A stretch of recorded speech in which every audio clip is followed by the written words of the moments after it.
Hello students, कैसे हैं आप सब। आज हम करेंगे हिंदी व्याकरण का नेक्स्ट चैप्टर एकार्थक शब्द। और सबसे पहले मैं कहना चाहूंगी, अगर आपने चैनल को सब्सक्राइब नहीं किया है तो जल्दी से कर दीजिए और बेल आइकन को दबाना न भूलें। तो आइए शुरू करते हैं एकार्थक शब्द। एकार्थक प्रतीत होने वाले शब्द। तो सबसे पहले इसकी परिभाषा। वे शब्द जिनमें अर्थ की दृष्टि में बहुत कम अंतर होता है, यानी कि अर्थ जो होते हैं उनके एक समान होते हैं, बहुत ही कम अंतर होता है, इसमें एकार्थक प्रतीत होने वाले शब्द कहलाते हैं। ये अर्थ की दृष्टि से एक समान लगते हैं। नीचे दिए गए कुछ ऐसे शब्द दिए जा रहे हैं जो एकार्थक प्रतीत होते हुए भी समान अर्थ नहीं रखते हैं, यानी कि अर्थ एक जैसे लगते हैं लेकिन अर्थ समान नहीं रखते। जैसे अवस्था और आयु। वैसे तो हम एक ही चीज के लिए कई बार यूज कर देते हैं, लेकिन इसमें अंतर होता है, थोड़ा अंतर होता है। अवस्था और आयु। अवस्था क्या होता है? जीवन का एक भाग होता है, जैसे बाल्यावस्था, किशोरावस्था। और आयु यानी कि पूरा जीवन की उसकी आयु कितनी है, कितने वर्ष का है। नेक्स्ट है अमूल्य और बहुमूल्य। सुनने में तो हमें एक जैसे लगते हैं और एक दूसरे की जगह प्रयोग भी कर देते हैं, लेकिन इसमें थोड़ा अंतर है। अमूल्य क्या होता है? जो वस्तु मूल्य देकर भी प्राप्त न हो, यानी कि जिसकी कोई कीमत ही ना हो, जिसका हम पैसे देके या कोई भी वस्तु देकर जिसको खरीद ही नहीं सकते। और बहुमूल्य क्या होता है? जो बहुत कीमती हो, यानी कि बहुत ज्यादा कीमत में हमने खरीदी हो। आज्ञा और अनुमति क्या होता है? आज्ञा क्या होता है? बड़ों द्वारा छोटों को कुछ करने के लिए कहना, यानी कि बड़े जो हैं छोटों को कोई भी ऑर्डर दे रहे हैं, आज्ञा दे रहे हैं, कोई भी काम करने के लिए कह रहे हैं। और अनुमति क्या होता है? किसी कार्य के लिए सहमति, यानी कि सहमत हो आप किसी से तो वो क्या होती है? अनुमति होती है किसी कार्य को करने के लिए। अहंकार क्या है? झूठा घमंड। और अभिमान योग्यता होने पर अपना महत्व दिखाना। अभिमान क्या होता है? यानी कि अगर योग्यता है किसी के अंदर तो उसका महत्व दिखाता है। प्रचार और प्रसार क्या है? प्रचार क्या होता है?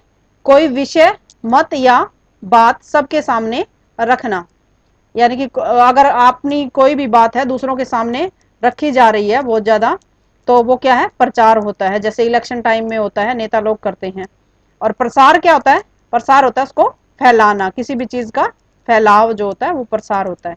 प्रणाम और नमस्ते। प्रणाम क्या होता है? बड़ों और गुरुजनों के लिए होता है प्रणाम। जैसे आप पत्र वगैरह लिखते हैं तो उसमें भी लिखते हैं ना बड़ों के लिए प्रणाम। और नमस्ते क्या होता है?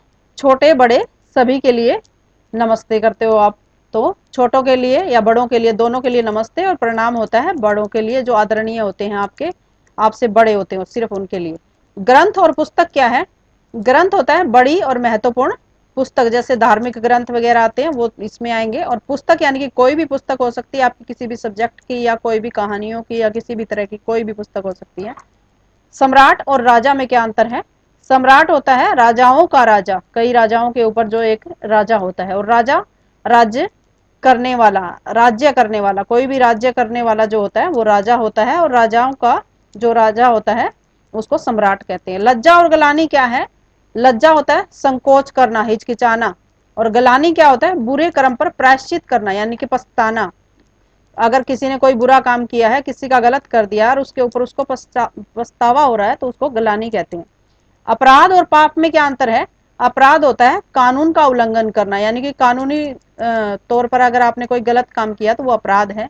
और पाप क्या होता है? धार्मिक और सामाजिक नियमों के विरुद्ध कार्य करना। धार्मिक तौर पर या सामाजिक समाज में रहते हुए अगर जिसको गलत माना जाता है वो क्या है? पाप कहलाता है। उत्साह और साहस क्या है? उत्साह होता है जोश और साहस होता है हिम्मत, यानी कि साहस कोई भी मुश्किल काम कर किया जाता है तो वो किसके साथ? हिम्मत के साथ किया जाता है, वो साहस होता है। अधिक और पर्याप्त क्या होता है?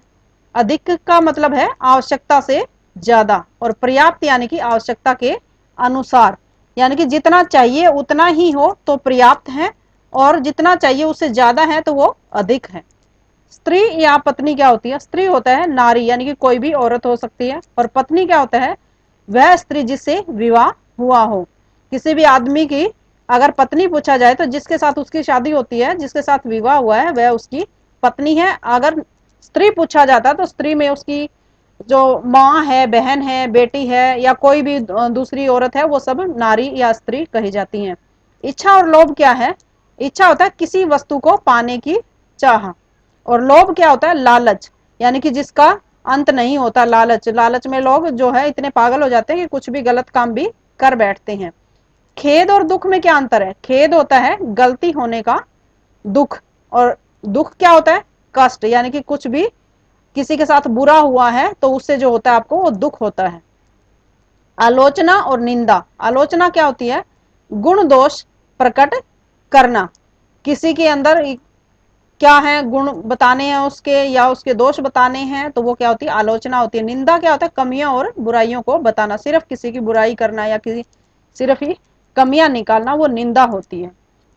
अभ्यास में आपका पहला प्रश्न है, निम्नलिखित शब्दों का अर्थ लिखकर वाक्य में प्रयोग कीजिए। जो शब्द दिए हुए हैं उनको आपने वाक्य में इस प्रकार प्रयोग करना है कि उसका अर्थ जो है क्लियर हो जाए। और ध्यान रखोगे कि जो शब्द दिए गए हैं उन्हीं शब्दों को आप वाक्य में प्रयोग करोगे, अर्थ को नहीं। तो पहला शब्द क्या है? स्त्री, स्त्री यानी कि नारी, जब ये हमने पीछे किया था, स्त्री का सदा सम्मान करना चाहिए, यानी कि औरतों का हमें हमेशा सम्मान करना चाहिए, आदर करना चाहिए। पत्नी, वह स्त्री जिससे विवाह हुआ हो। सीता श्री राम की क्या थी? पत्नी थी। नेक्स्ट है ग्रंथ और पुस्तक। ग्रंथ क्या है? धार्मिक पुस्तक।